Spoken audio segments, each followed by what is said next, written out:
Hello and welcome to another episode of the Solo Collective podcast. My name's Matt Saunders. I am your host. I am a coach to freelancers and creative agency owners, and today I'm going to talk about a topic that seems to be coming up all the time recently, and that is ghosting.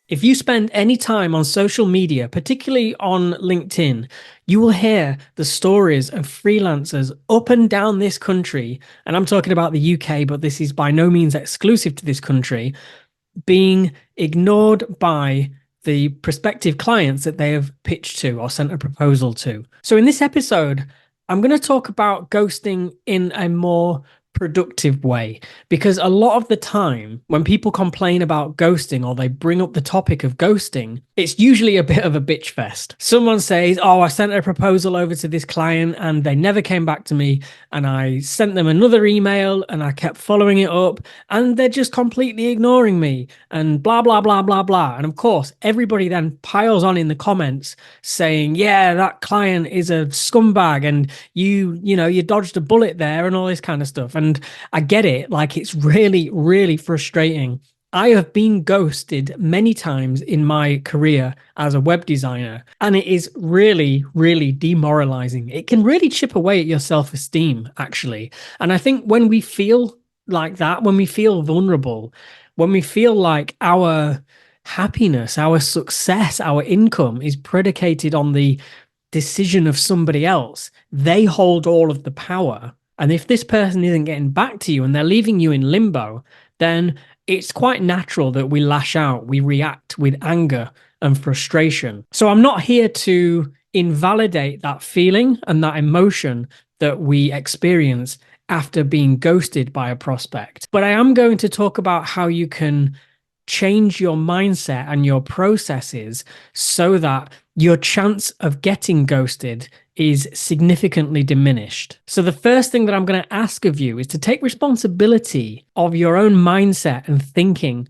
about ghosting, and invite you to move away from being a victim of being ghosted and more towards seeing it as a problem, a business problem that is there for you to overcome. Because that's the thing that I see so much of in the small business freelancer sector. There seems to be this prevailing idea that we shouldn't have problems and that everything should just go swimmingly all the time. And as we know, that is just not the case. So if you can see ghosting simply as another problem for you to overcome, that's going to help you to move forward much more successfully than if you see it as this thing that is just being done to you and there's nothing that you can do about it. Okay, so 5 tips to avoid getting ghosted. Number 1, take the time to pre-qualify your prospective client. I used to be willing to just jump on a call with anyone who came my way that expressed even the slightest bit of interest in working with me. And the problem with that is that you're not taking the time to understand whether you can even help the person. And so what I would encourage you to do is have a qualification process in place so that people can't just book a call with you, or they can't just get access to you without having to do something first. And this can be as simple as having a booking form on your website with a few questions in it. What would you like to talk about on this call? What are the challenges that you're facing? How have you tried to overcome this problem previously? The more somebody is willing to give before they actually get access to you in a conversation, the less likely they are to ghost you, because the more invested they are. So take the time to pre-qualify people before you so readily get on a call with them. Tip number 2, find out how serious they are once you get on a call with them. So often as service providers, we seem to play in the shallows. And what I mean by that is it's a superficial conversation about the work that is to be done. So for example, it could be a brand design, or it could be a website design, or some content writing. Sure, someone's come to you with a job that they want doing, but it's really your role as the service provider to get into that interviewing mindset so that you're interviewing your client to see if they're a good fit for you. So you can say things to them like, how would working with me support your goals? What are your goals? I can see that you need a new brand identity, but tell me how that's going to impact your business. And what results do you think that we could get by working together? How much time and money are you willing to invest in this partnership? Now, these are the hard-hitting questions that are going to ensure that you don't get ghosted, because what you're doing with this line of questioning is you're showing to this person that you're serious about business. You're serious about making something happen. So being interrogative in this process will help them to come to a much firmer decision about whether they want to invest in working with you or not. And therefore, you're less likely to get ghosted because you're not leaving the conversation hanging. You're not leaving any room for confusion. And I think that's where so much of the instances of ghosting come from. They come from confusion and lack of clarity, and it's just easier to ignore you. So tip number 2, find out how serious they are on that call. Tip number 3, when you actually pitch to somebody, when you say to them, I'm going to send you some information on how we could work together, or if you actually have some slides that you're taking them through and saying, look, this is how the project is going to pan out, this is the time scale, and this is the cost, it can be very useful at the end of that call to ask when you're going to hear back from somebody on a decision. We can't always get a decision on that call, but you can ask for a commitment of when they're actually going to get back to you. And this isn't about putting pressure on them. This is about you showing up as a leader. People love to be led. They like to feel like you're a safe pair of hands. So if you take them through your process and explain to them what working with you will look like and the kind of results that you're going to get together, it naturally follows that you're going to want to know when you're going to get to start that project, when you're going to start working together. So when is the decision going to be made, whether they're going to work with you or not?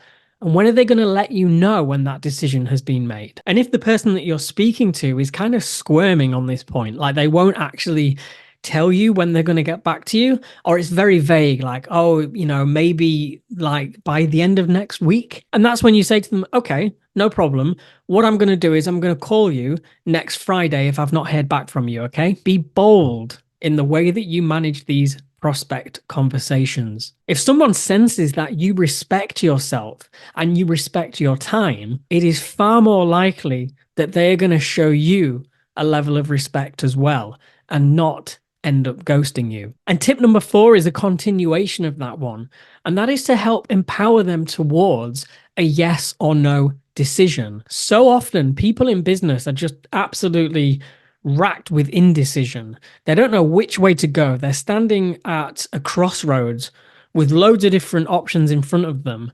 And often the time paralysis takes hold and they don't make a decision. Have you ever had a project just kind of fizzle out? You have a call with someone and it sounds great and they're really excited, but because they're so overwhelmed in their own heads with what they're going to do to make this project come to fruition, they end up kind of just retreating and not doing anything. And that is a prime place for ghosting to happen because they don't want to explain themselves to you. So to empower somebody towards a yes or no decision on working with you, what you've got to do is start talking about the results that you can help them to achieve so that they can better visualize it. And then when they visualize it, they link those results that they're going to get to working with you. And that's how you can pretty much be sure of the sale, let alone being ghosted. If you can link results to working with you, then you're going to get that piece of work and you're going to get a strong yes to working with you. So whenever you can, get excited about a prospect's piece of work, a prospect's project,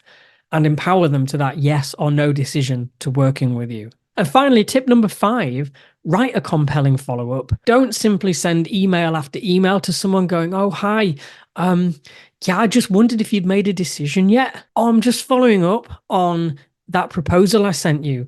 Have you made a decision yet? Would you like to work with me? This approach, and I've done it myself enough times, right? It just doesn't work. And do you know why? It's because it is framed from your perspective, not theirs. You're like a child pulling on the parent's sleeve, asking for some more cake. It's not really going to help you get the answer that you're looking for because it's framed from your perspective and not theirs. So a better way to follow up if a prospect isn't coming back to you is to ask them a question based upon one of the goals that they expressed to you in that first meeting. So for example, if somebody came to you and they said, "We need a new website because the current website isn't generating any leads or it doesn't reflect our organization anymore," and then that prospect goes quiet and you can see that nothing is happening their end, just write them an email asking them how things are going. You don't even need to mention the project that you talked about with them on the last call. You can just see how things are going and they may respond to that. "Oh, do you know what? Thank you for getting in touch.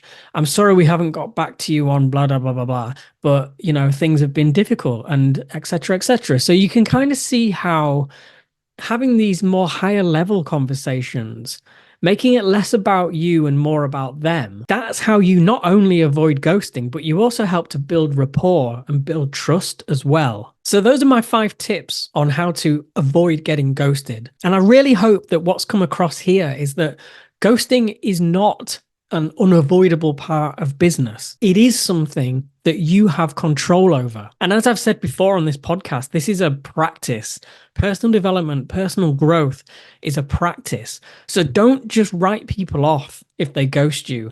Don't write them off as being bad people or being rude. Take ownership of that conversation. Figure out where it went wrong and then work on yourself and work on your business processes so you become more attuned to behavior that may lead to ghosting. I can spot a ghost a mile off now, and I don't engage with them. If somebody comes to me and they're very vague on what they're looking for, or they're slow to respond, I'm not going to give that person a lot of my time because, I just get the sense that they're not going to follow through and they're probably just going to disappear. And that's on me to pick up on. And it's on me to respond to that as the owner of my own business. If I have a gut feeling and I ignore it, well, again, that's down to me, isn't it? I have to take that hit. So I hope that this podcast episode has been helpful. If so, let me know. You can contact me on LinkedIn. Just search for my name. It's Matt Saunders. And you can find out a little bit more about what I do at mattsaunders.uk. If you've enjoyed this episode, please leave me a rating on whatever platform you're using and send this episode on to a friend. I'd really appreciate that. And I'll see you in the next episode.